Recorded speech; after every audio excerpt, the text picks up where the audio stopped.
नमस्ते, आप सभी का स्वागत है। और आज हम लगाएंगे एक अदालत, और उस अदालत में कटघरे में होंगे रवीश कुमार। क्यों? क्योंकि पप्पू की महाभारत हो और उसमें शकुनी ना हो, तब फिर महाभारत का आनंद कैसे आएगा। तो आज हम जानकारी करेंगे कि क्या ये रवीश कुमार वही शकुनी का पात्र करने के लिए राहुल गांधी के पास गए हैं क्या। आइए, हमारे साथ हैं ओंकार चौधरी जी और हमारे रवीश कुमार जी। स्वागत है नमस्कार। आप दोनों लोगों का। तो अब हम ओंकार जी से पूछेंगे कि क्या रवीश कुमार जी को राहुल गांधी जी की, या पप्पू महाभारत जिसको बोलते हैं, उसमें शकुनी का पात्र बताना सही है? देखिए, इनके जो रंग ढंग हैं, और केवल रवीश कुमार नहीं, इस यात्रा से संजय जी ऐसे बहुत सारे चेहरे एक्सपोज हो गए जो पर्दे के पीछे से कुछ कुछ भूमिकाएं निभाते रहे हैं सुकुमार के लिए, कांग्रेस के सुकुमार के लिए, और वो अब प्रकट हो गए, सामने आ गए। इनसे ठीक पहले ओम थानवी के दर्शन हुए थे, और उसके बाद फिर ये प्रकट हुए। उससे पहले भी प्रशांत भूषण और कुछ इनके रत्न तो साथ ही चल रहे हैं, वो टुकड़े टुकड़े गैंग वाले कन्हैया कुमार, योगेंद्र यादव, जिनको इन्होंने, रवीश कुमार ने नया नाम दिया है योया। तो ये सारे के सारे ऐसे प्रकट हुए, और जॉर्ज पुनैया से लेकर के और यहाँ तक इतने लोगों से मिले हैं। और एक चित्र तो आज सुबह ही सुबह देख करके बड़ी आनंद की अनुभूति हुई। मुझे लगता है कि जो कहते हैं ना कि बहुत बड़े अंतर से कांग्रेस अगला विधानसभा चुनाव पंजाब में जीतेगी, क्योंकि मूसावाला के जो पिताजी हैं वो राहुल गांधी के गले आकर के मिले हैं। तो ऐसे बहुत सारे कर्मकांड ये करते जा रहे हैं, ऐसे दृश्य कैमरों में कैद करवा रहे हैं जिन पर देख कर के हंसी आती है, और कुछ होता नहीं है, कोई भाव भी अंदर से पैदा नहीं होता है।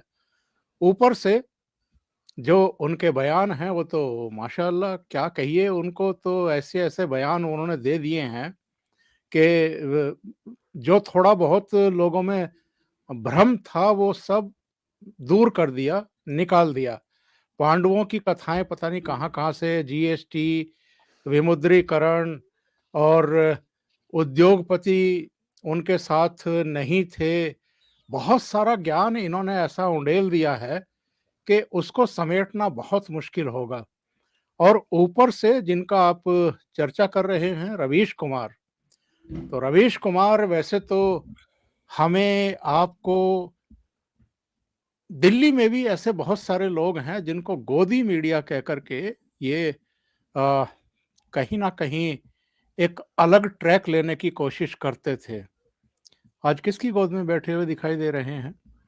ये हुए, ओम थानवी हुए, अभी पता नहीं वो आपको दिखाई दिए कि नहीं दिखाई दिए। अभी राजदीप सरदेसाई, वो आरफा खानम तो उनके टॉयलेट का लाइव प्रसारण करती हुई दिखाई दे गई थी।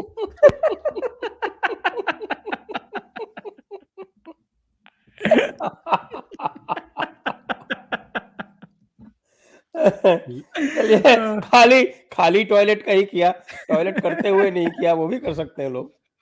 कर सकते हैं, ये वहां तक भी जा सकते हैं, और ये उसकी रंगत भी बता सकते हैं कि राहुल गांधी ने आज किस तरह का जो है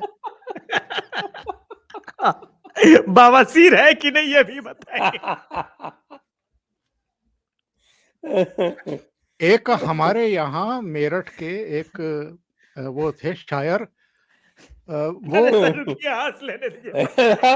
राहुल गांधी जी की विष्ठा में कुछ विशेष बात है, क्योंकि उस विष्ठा से जो खाद बनती है वो विशेष पौष्टिक होती है। ये बताया कि नहीं बताया अभी तक?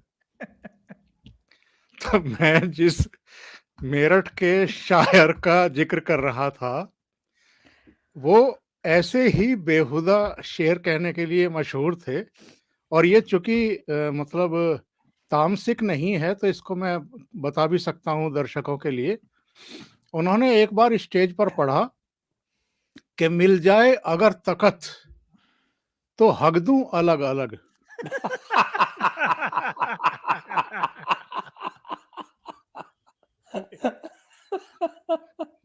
रंगत अलग अलग, खुशबू अलग अलग।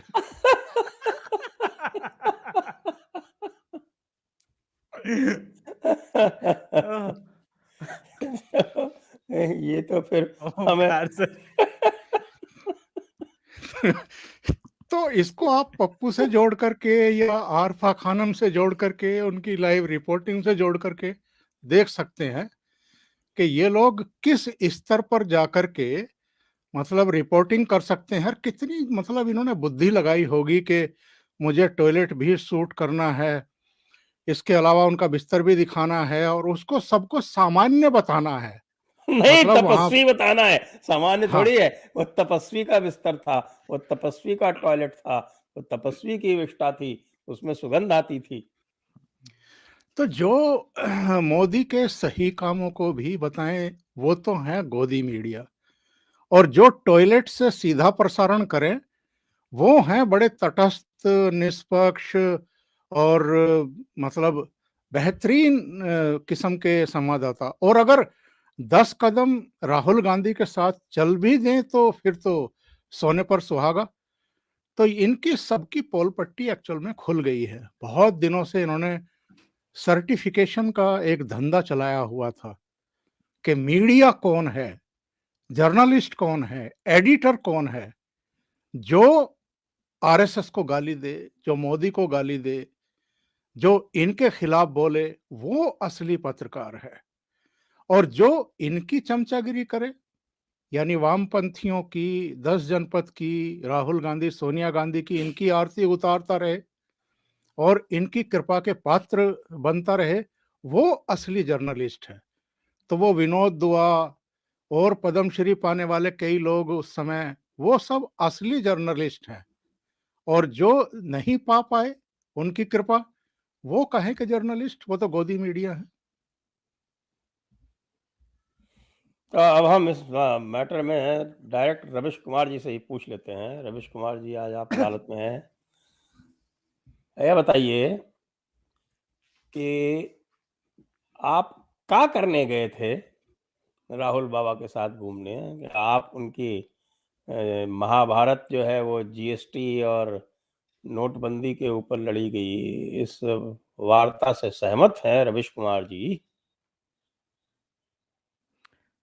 सबसे पहले मेरे बैकग्राउंड को देखा जाए। क्या है? काला रंग, काला शोक का प्रतीक होता है।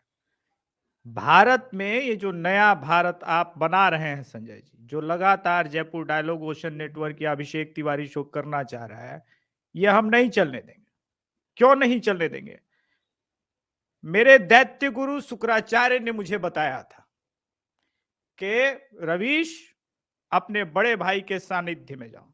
बड़े भाई वही, पता है ना, दलित लड़की के साथ छई छप्पा छई कर रहे थे, वही वाले। हाँ हाँ हाँ, ब्रजेश पांडे जी। जी। तो हमारे बड़े भाई ब्रजेश पांडे जी विधायक है, लेकिन हम तो बड़े अवार्डधारी हैं, पत्रकारिता का सबसे बड़ा विधायक कब अवार्ड। बने? नहीं भी बने तो बनते बनते रह गए। मान लीजिए चुनाव लड़े थे ना जी। आप भी चुनाव लड़ने जा रहे हैं क्या किशनगंज से?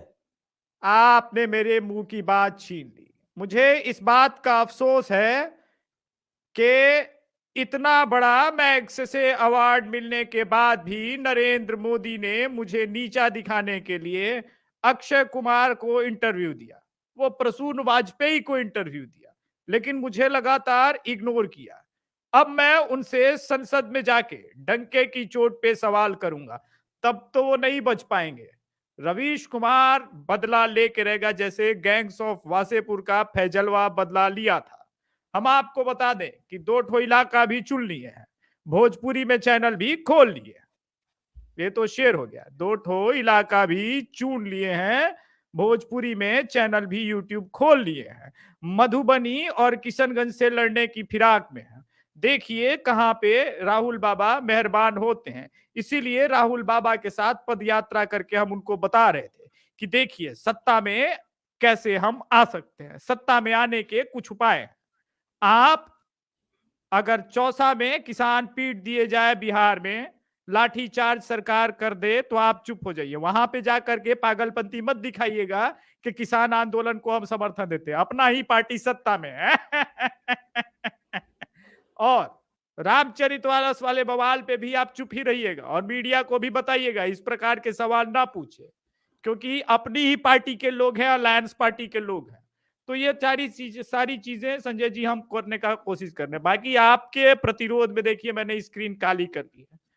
और बताइए, बागों में बहार है? तो रमेश जी, आपको शकुनी कहना ठीक रहेगा क्या? और वैसे मैं सोच रहा हूँ, ये मेरी भविष्यवाणी है, थोड़ा बहुत बिहार में भी जानता हूँ, कि किशनगंज से तो मत लड़िएगा। देखिए, आप अगर कहीं किशनगंज चले गए ना, तो वो एमआईएम वाला जीत जाएगा, कोई फायदा होगा नहीं। अब क्या बताएं, यही कश्मकश हमारे पास भी चढ़ी है। मधुबनी भी उतना सेफ लग नहीं रहा है। पिछले 1-2 महीने में भाजपा के लोग जो है उपेंद्र कुशवाहा से बात कर रहे हैं, अलग अलग लोगों के साथ संपर्क में हैं। भाजपा अपना कुनबा बड़ा कर रही है। इसी वजह से मैं थोड़ा कश्मकश में हूँ कि यार मोतिहारी से चुनाव जीतेंगे नहीं, वो तो भाजपा भूमिहारों का बेल्ट है। छपरा का वही हाल है। सिवान में शहाबुद्दीन की वाइफ जो है वो कह रही है कि हमारा बेटा चुनाव लड़ेगा इस बार। तो तकलीफ है। देखिए कहीं भी जुगाड़ हो जाता है तो वहां पे विक्टिम कार्ड तो खेल ही सकते हैं। तो हम विक्टिम कार्ड खेलेंगे अपना, जैसे कि हम बताए कि दैत्यों को हराने के लिए स्वयं देवताओं ने अडानी को भेजा था यहाँ पे।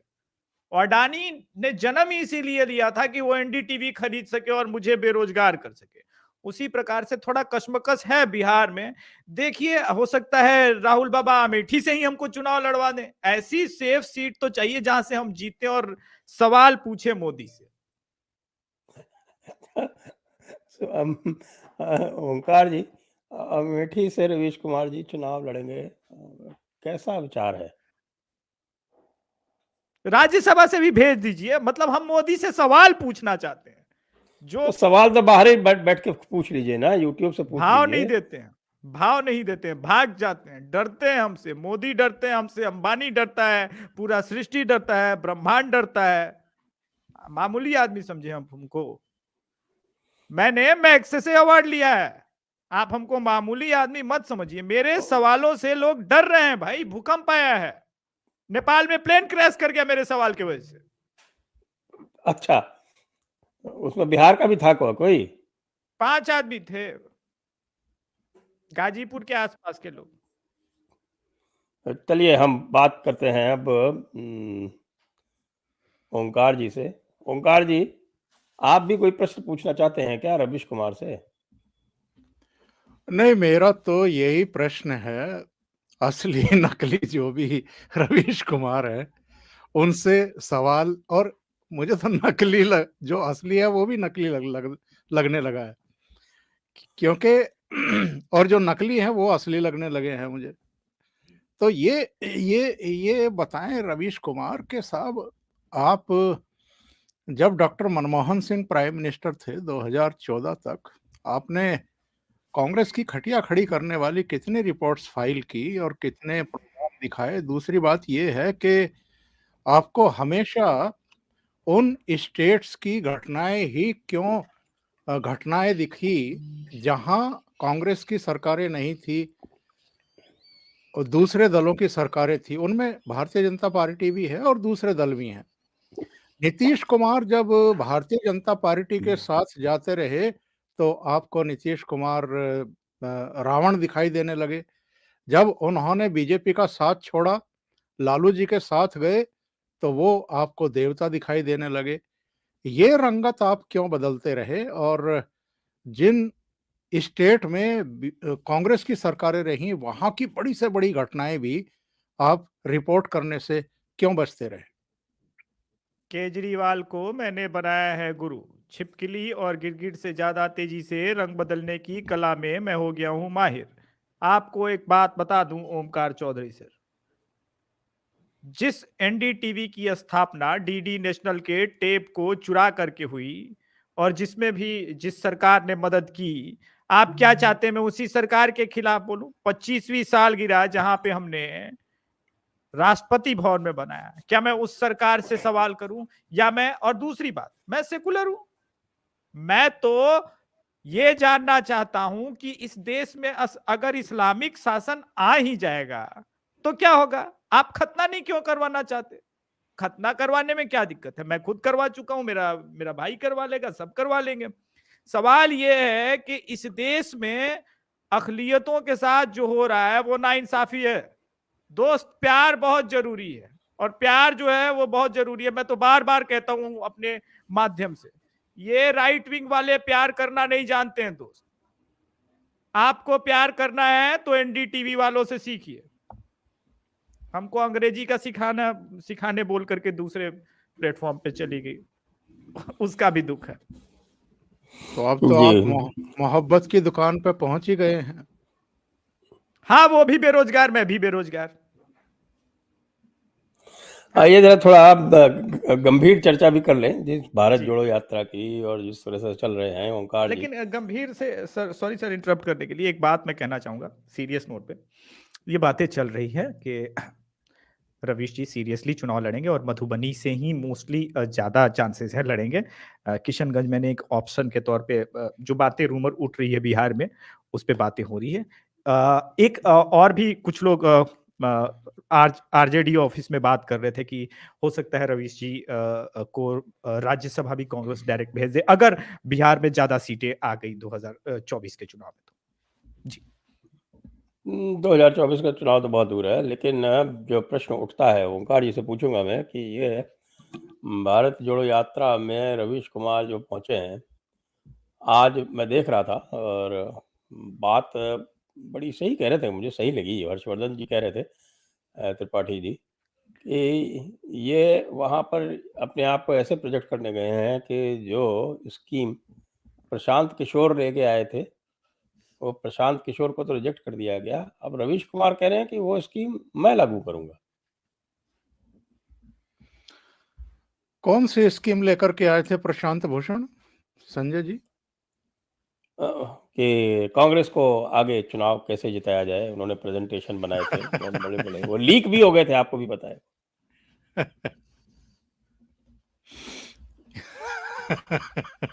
नहीं, ये सही बात है सर, हंसने की बात नहीं, ये संजय नहीं, सर नहीं, सही बात बोल रहे हैं। मैं हंस इस बात पर रहा हूं कि इनको प्रशांत भूषण को भी, योगेंद्र यादव को भी केजरीवाल ने प्रशांत कैसे किशोर, मैं प्रशांत किशोर बोला, मैंने प्रशांत भूषण। अच्छा, प्रशांत किशोर, प्रशांत भूषण नहीं। प्रशांत तो किशोर जो स्कीम लेके आए थे इनको हाँ, कांग्रेस हाँ। को जिताने के लिए, तो वो प्रशांत किशोर को तो रिजेक्ट कर दिया राहुल गांधी ने, क्योंकि उनकी जो शर्तें थी वो उनको स्वीकार नहीं थी। वो चाहते थे कि प्रशांत किशोर को इन्होंने एक्चुअल में वो पद नहीं दिया जो प्रशांत किशोर चाह रहे थे। प्रशांत किशोर तो ये चाह रहे थे कि जो अहमद पटेल का रुतबा था कांग्रेस में, वो रुतबा उनको हासिल हो जाए। वो इनको और कांग्रेस के कुछ नेताओं को, जिनकी दुकान बंद हो जाती अगर वो बैठ जाता वहां, तो उन्होंने जो है विरोध कर दिया, तो वो तो हासिल नहीं कर पाए।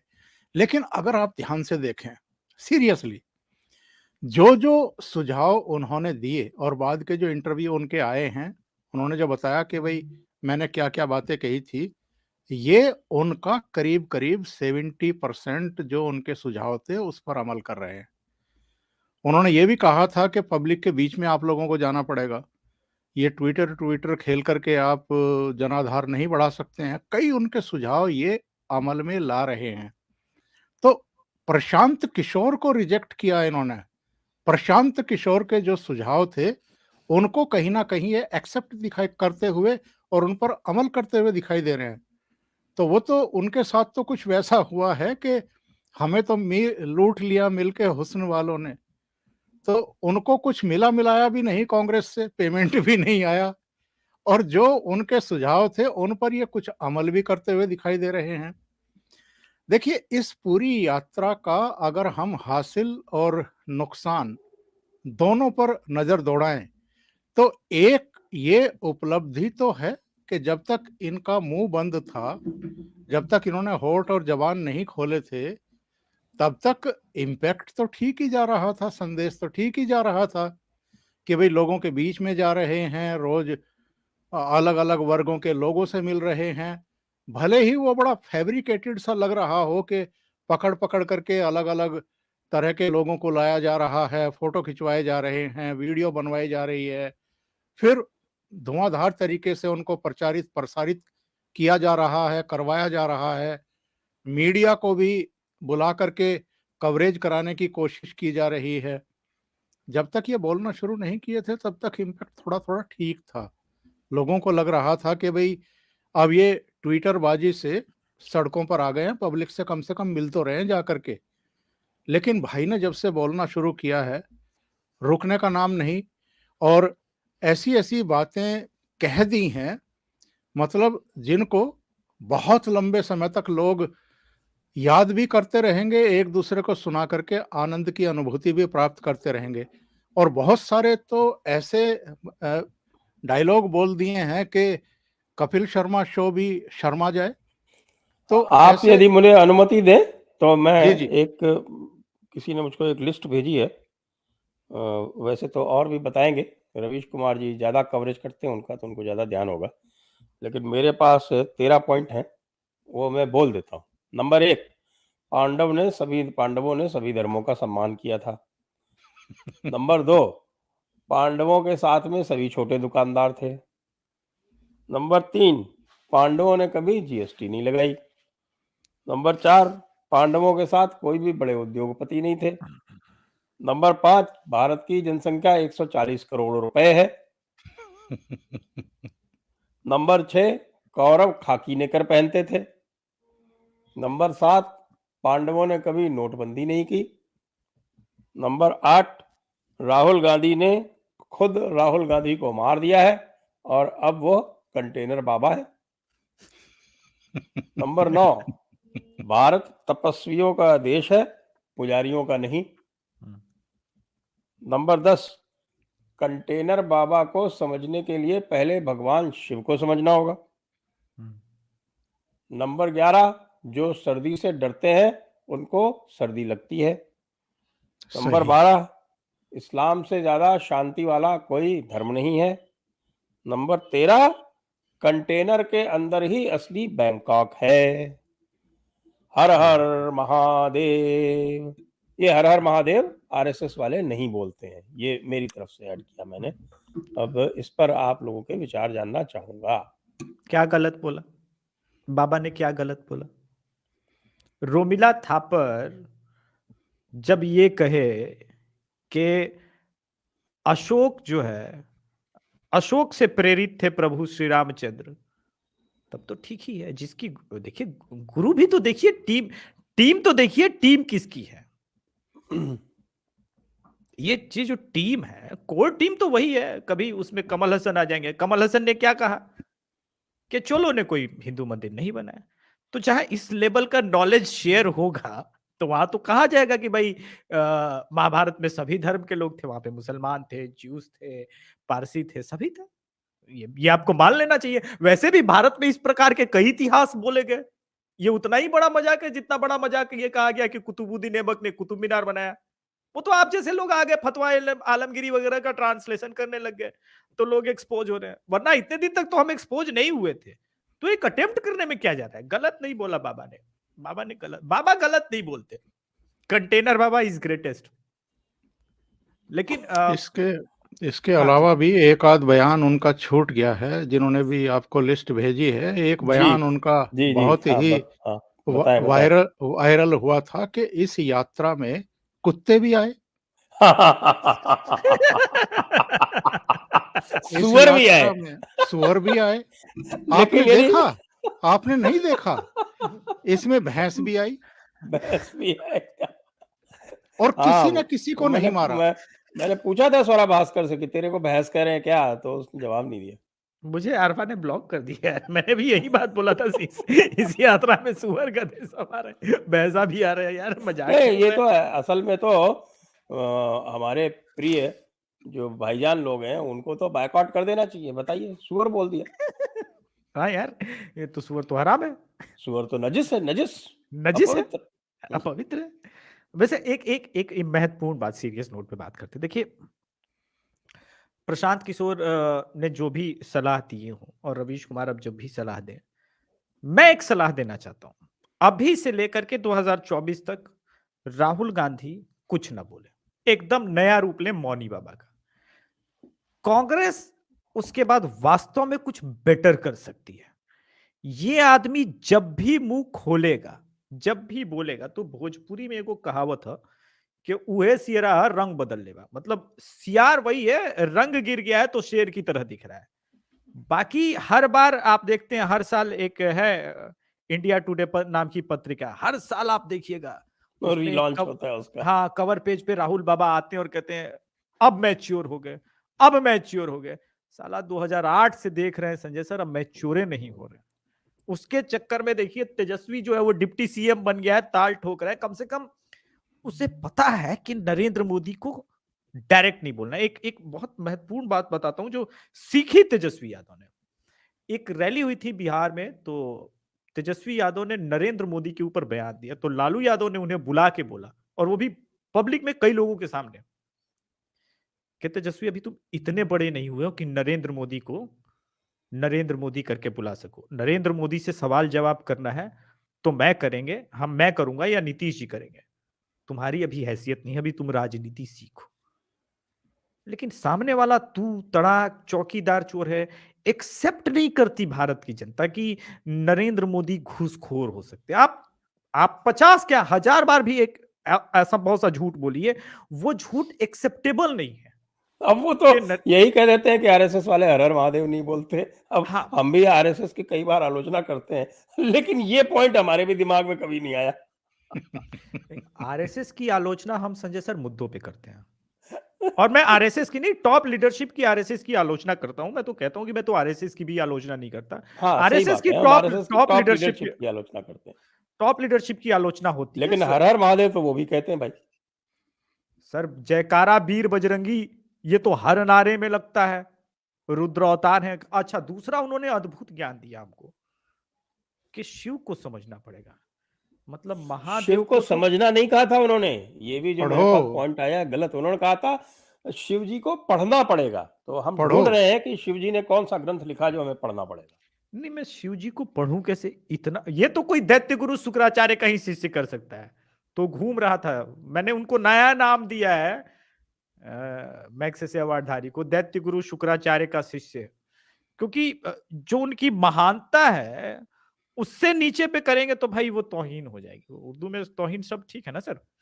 मैं भी हाँ, सीख रहा हूँ ठीक आपके ठीक है, सानिध्य बिल्कुल में। सही, तो जो बिल्कुल है सही फिर है। वो रवीश जी की मैग्सेसे अवार्ड की तौहीन हो जाएगी। बहुत बहुत सेल्फ प्रोक्लेम्ड आप बहुत बड़े आदमी हैं वो, अ, उससे नीचे आप नहीं कह सकते। तो वही वो महानता समझ सकते हैं। ये इस प्रकार की चीजें कांग्रेस का भला नहीं करेगी। अभी 9 राज्यों के चुनाव आ रहे हैं। आज मैं एक्सपेक्ट कर रहा था आपसे दूसरा भी टॉपिक, लेकिन आपने ये वाला टॉपिक पिक किया, क्योंकि आज एक और चीज हुआ है। योगी, अमित शाह और मोदी जी एक साथ आज रैली में निकले दिल्ली में।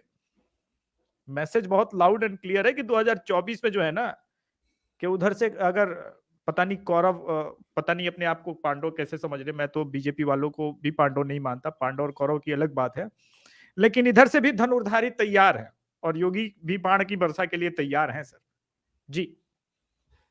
हाँ जी, हाँ, वो तो आप सही कह रहे हैं कि जब रवीश कुमार वहाँ पहुँच गए तो शकुनी जी जिस तरफ खड़े होंगे तो वो कौरव है या पांडव है, ये तो आसानी से समझ में आ जाना चाहिए। क्या कहते हैं ओंकार जी? नहीं, मेरे मन में तो एक्चुअल में एक सवाल ये उठ रहा है कि अगर रवीश कुमार राहुल गांधी को और कांग्रेस के नीति नियंताओं को सलाह देने के लिए उनके मतलब एडवाइजर बन गए हैं, तो जिस ऑर्गेनाइजेशन में काम कर रहे थे, जिस ऑर्गेनाइजेशन ने इनको चिट्ठी छांटने के लिए भर्ती किया था और फिर मतलब समूह संपादक तक बना दिया, उस ऑर्गेनाइजेशन को डूबते हुए इन्होंने बचाने के लिए प्रणय रॉय और राधिका रॉय को सलाहें क्यों नहीं दी? उनको ऐसी कंडीशन में लाकर के क्यों खड़ा होने दिया गया कि कोई अडानी जो है वो बैकडोर से शेयर हासिल करे और फिर सीधे उनके सामने प्रस्ताव रख दे, राधिका और प्रणय रॉय के साथ, कि भाई ये रहा चेक, इस पे साइन करो, अमाउंट भर दो और अपने सारे शेयर मुझे दे दो, और वो बिकने के लिए तैयार भी हो जाएं। तो रवीश जैसा हीरा उनके पास था, रवीश को तो उनको सलाह देनी चाहिए थी कि आप कैसे इस संकट से उबर सकते हैं। इसी तरह की सलाह इन्होंने यहाँ दी होगी कांग्रेस को। कहीं ऐसा ना हो कि अरब सागर में डुबो ही दें पूरी तरीके से। अभी तो थोड़ी बहुत बची हुई है, जगह जगह छुट-फुट सा कहीं कहीं घास उगाती है, फसल उगाती है, कभी कभी किसी राज्य में बाई डिफॉल्ट जीत भी जाती है। पर ऐसे लोग जो दिखाई दे रहे हैं आजकल, प्रशांत भूषण से लेकर के योगेंद्र यादव, कन्हैया कुमार, रवीश कुमार, और अलग अलग जगह रुक रुक करके वो जिस तरीके से सलाहें ले रहे हैं राष्ट्र विरोधियों से, देश विरोधियों से, हिंदू विरोधियों से, उससे तो ऐसा लगता है कि चाहे शिव पुराण की बात कर लें, चाहे महाभारत की पांडवों की बात कर लें, चाहे कुरुक्षेत्र में जाकर के आरती कर लें सरोवर पर, या बीच में जहाँ जहाँ ये मठ मंदिर और दूसरे जगह पड़ी हैं वहाँ पहुँच जाएं, ये आप ओम का दुपट्टा ओढ़ करके, इससे कुछ हासिल होने वाला है नहीं। मैं एक प्रोग्राम में कह भी रहा था पिछले दिनों कि जब रावण गए थे सीता का हरण करने के लिए, तो छद्म वेश बना करके ही वो गए थे वहां पर, साधु वेश में गए थे उनका हरण करने के लिए। तो जब आपको वोट की जरूरत पड़ती है तब तो आप तमाम तरह के रूप धारण कर लेते हैं, और जैसे ही चुनाव का समय समाप्त होता है उसके बाद किसी को दिखाई नहीं देते भाई बहन या माँ कि वो किसी मंदिर में गए हों पूजा करने के लिए।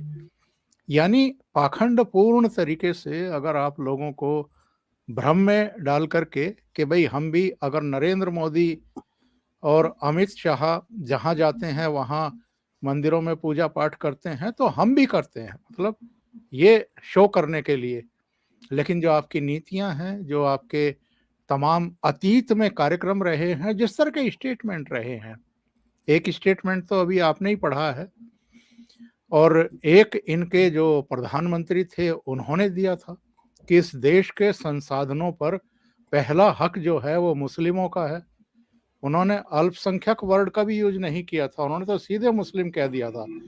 अल्पसंख्यक कहते तो थोड़ा बहुत बचाव हो जाता, लेकिन इस तरह की रीति नीतियां रही। और राम सेतु को लेकर के क्या आपने शपथ पत्र दाखिल किया था सुप्रीम कोर्ट में, कौन भूल सकता है। राम मंदिर का निर्माण अगर इतने दशकों तक लटका रहा, करोड़ों करोड़ हिंदुओं की आस्था के केंद्र, न केवल भारत में रहने वाले हिंदू बल्कि दुनिया के किसी भी हिस्से में रहने वाले हिंदू जो चाहते थे कि भगवान राम का भी एक स्थल हो, वो टेंट में ना बैठें, उसमें सबसे ज्यादा रोड़े किसने लगाए, तो जनता भूल जाएगी। दूसरे जो अभिषेक जी कह रहे थे कि 2024 तक अगर ये मुंह बंद रखें तो शायद कुछ फायदा हो जाए, वो तो ठीक है, आपकी सलाह अगर उन्होंने मान भी ली, पहली बात तो ये है कि ये सलाह उनको स्वीकार्य नहीं है। नंबर 2, अगर उन्होंने ये मान भी ली तो बीजेपी का आईटी सेल क्या ताला बंद करके जा चुका है, या ऐसे बहुत सारे लोग हैं जो इनके अब तक के जो अनमोल वचन हैं उनको बड़ा संजो करके रखे हुए हैं, तो क्या वो सब भी सोशल मीडिया से हटा लिए जाएंगे? उनको तो बहुत प्यार से बार बार प्रकाशित किया जाएगा, लोगों को बताया जाएगा कि इन्होंने कहाँ, किस मौसम में, किस अवसर पर क्या कहा है, क्या कहा हुआ है। तो लोग आसानी से इन चीजों को ना भूलते और ना किसी को भूलने देते हैं। जी, ये बात और सही बात तो ये है कि अपने को हिंदू बताने वाले अपने आप को दत्तात्रेय गोत्र के कौल ब्राह्मण बताने वाले जब रामचरितमानस पे चंद्रशेखर यादव जैसा क्रिमिनल जब फालतू की बातें बोलता है तब इनका बोल नहीं फूटता, ना इनका, ना रवीश कुमार का। और वैसे बड़ी तो बात रवीश ये नहीं है कुमार सर, किसानों को बेरहमी के साथ पीटा गया। ये रोजगार की बात करते हैं, रोजगार नहीं पर इसी ये जो क्रिमिनल की जिसकी बात कर रहे हैं, यही शिक्षा मंत्री है सर। बिहार एसएससी का प्रश्न पत्र व्हाट्सएप पे घूम रहा था, एग्जाम चल रहा है और उससे पहले व्हाट्सएप पे लड़कों के घूम रहा है कि ये पेपर आया हुआ, पेपर लीक हो गया व्हाट्सएप पे। उस पे उत्तर देने के बजाय ये रामचरितमानस पे बात कर रहे हैं। ये सब क्यों है? क्योंकि क्या उत्तर देंगे? शिक्षा मंत्री पे डायरेक्ट ये लग सकता है। ठीक है। दूसरा क्या है जो महत्वपूर्ण है कि न तो किसानों पे बोलेंगे, न तो स्टूडेंट्स की पिटाई पे बोलेंगे, और उससे भी बड़ी बात इनके गठबंधन के जो मुख्यमंत्री हैं उनसे कोई भी सवाल करो तो कहते हैं, हमको पता नहीं, हम पता करके बताएंगे। मतलब उनके राज्य में किसानों पे लाठी चल जा रही है, मुख्यमंत्री को पता नहीं है। उनके राज्य में स्टूडेंट को पीट दिया जा रहा है, पता नहीं है। रामचरितमानस पे अब तो खैर जदयू वर्सेस आरजेडी खूब चल रहा है पिछले 2 दिनों से। जदयू और इसके बीच तलवारें खिंच गई है आरजेडी के बीच में, और नीतीश कुमार ने लिटरली कह दिया है कि इसको आरजेडी सस्पेंड करे, नहीं तो हम करेंगे नहीं। हालांकि ये भी प्रोपेगेंडा ही है, मुख्यमंत्री के ही हाथ में है मंत्रालय लेना और बनाना और छीनना। तो ये तमाम चीजें हैं, लेकिन रवीश कुमार देखिए इस पे बात नहीं करेंगे, और भोजपुरी चैनल खोले और बिहार से चुनाव भी लड़ना है और बिहार में हो रही घटनाओं पे बात नहीं करना। तो ये सारी जो चमत्कारिक चीजें हैं जो ओमकार सर मुझसे पूछ रहे थे, उस वक्त मैं रवीश की मिमिक कर रहा था कि दूसरे राज्यों में जब होता है तो ये मौन क्यों रहते हैं। देखिए ये आदमी तो तब मौन रह गया जब पोस्ट पोल वायलेंस में पूरी दुनिया बात कर रही थी। थक हार के न्यूयॉर्क टाइम्स को भी छापना पड़ा था, भले एक छोटा सा ही कॉलम, लेकिन वहां भी छापना पड़ा था उसको कि बंगाल में ये हुआ है। लेकिन एनडीटीवी पे उस पे बात नहीं हुई थी।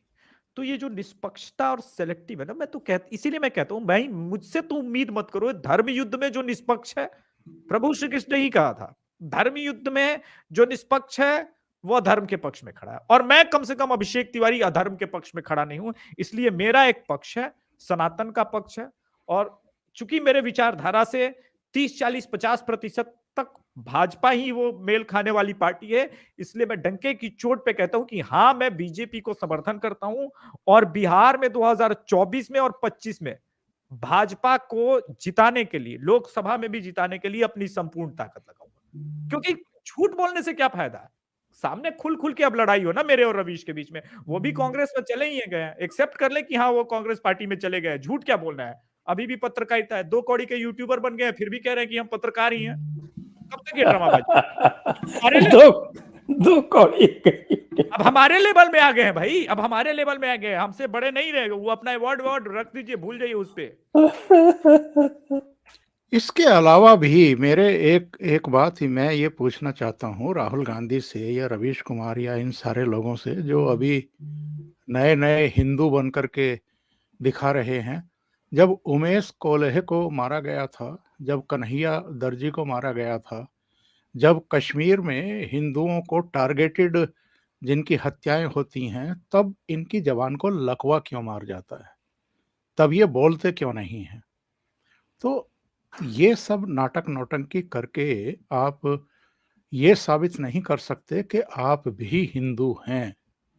अगर हिंदू हैं तो हिंदू होने का प्रमाण भी आपको प्रस्तुत करना चाहिए। जब जब इस तरह की बड़ी घटनाएं होती हैं तब आप जबान बंद करके नहीं बैठ सकते। जी संजय जी। जी जी जी, बिल्कुल सही कह रहे हैं आप।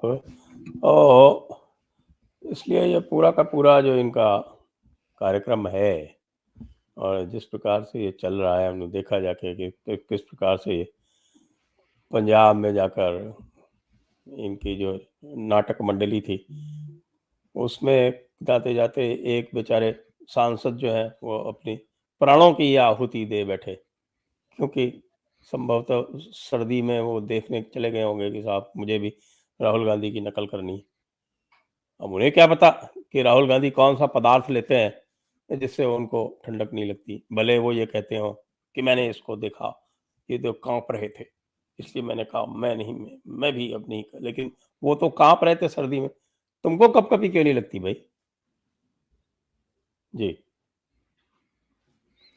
एक और सवाल खड़ा होता है ना, और ये जवाब तो देना चाहिए ना राहुल गांधी को और उनके जो प्रबंधक हैं उनको।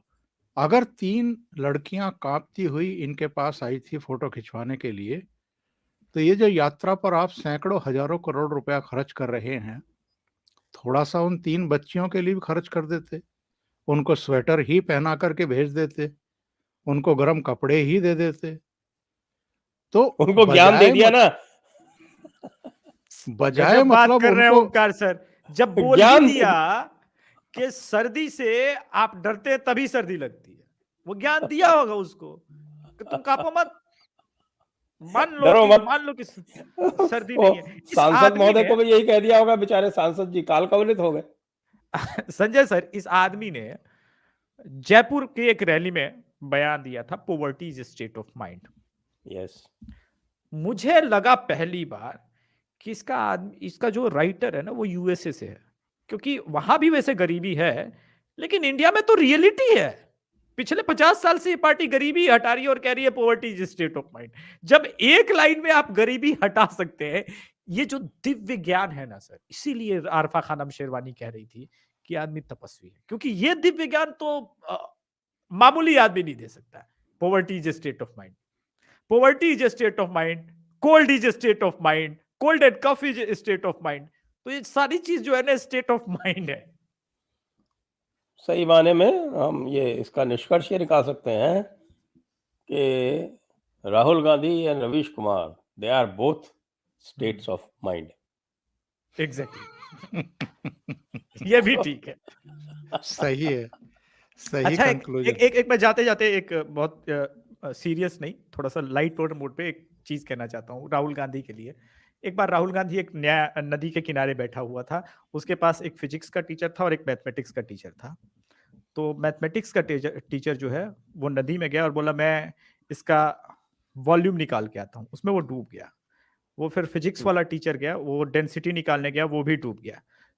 तो राहुल गांधी ने निष्कर्ष निकाला फिजिक्स और केमिस्ट्री के टीचर घुलनशील है। फिजिक्स और मैथमेटिक्स के टीचर, हाँ, वो पानी में घुलनशील है। अच्छा। बिल्कुल, राहुल गांधी तो उसी टाइप के हैं ना कि भाई नदी पार करनी हो तो उसकी एवरेज निकाल ले और कह के अरे भाई इसकी जो एवरेज डेप्थ है वो तो 5 फीट है और मैं 5 फीट 7-8 इंच का हूँ, मैं पार कर जाऊंगा। हाँ, बस वही लेकिन है। मुझे एक बात का बड़ा दुख है। एक्चुअल में इतना ज्ञानी व्यक्ति है वो, उसको देखिए अर्थनीति का भरपूर ज्ञान है, उसको रक्षा नीति का, विदेश नीति का प्रचुर मात्रा में ज्ञान है, उसको मतलब हमारे पौराणिक ग्रंथों का जो तमाम घटनाएं हुई हैं, चाहे भगवान राम के काल की हों चाहे महाभारत काल हो, उनका बहुत ही विराट ज्ञान है। लेकिन उस आदमी की कीमत ना ये देश समझ रहा है और ना हम जैसे मूर्ख लोग समझ पा रहे हैं, जो चैनलों पर बैठ करके मतलब एक तरह की ये बकलोली करते रहते हैं। मतलब इतना बड़ा ज्ञान का भंडार और उसको कोई मतलब सम्मान नहीं दे पा रहा है, जो उसका स्थान होना चाहिए वो उसको स्थान नहीं मिल रहा है। तो आदमी जो है फिर उसका यही हाल होगा कि इतनी कड़ाके की ठंड में भी मतलब वो ये साबित करने के लिए उतर पड़ेगा टी शर्ट में कि मतलब मेरे भीतर कितनी ताकत, ज्ञान भरा पड़ा है और मेरा शरीर भी लोहा लाट है कि इतनी कड़ाके की ठंड में भी मैं डरता नहीं हूँ और मतलब 3,3500 किलोमीटर की यात्रा मैं कर सकता हूँ। कितनी क्षमताएं मेरे भीतर भरी पड़ी हैं, लेकिन इस देश के नागरिक और जो समीक्षक हैं, विश्लेषक हैं, वो मुझे समझने को तैयार ही नहीं है। मार दिया ना सर, समझने का प्रयास कर रहे थे जब तक वो खुद ही बोल बैठे मैं हूं ही नहीं राहुल गांधी। आप जो राहुल गांधी समझते हो वो मैं हूं ही नहीं, उसे मार दिया मैंने। तो इस परम योगी और दिव्य ज्ञान वाले तो उसके साथ में मतलब एक नो रवीश कुमार जैसा एक परम सिद्ध जो है, तो एक परम सिद्ध, एक परम योगी, 2 मिल जाएँ तो बस सोने में सुहागा।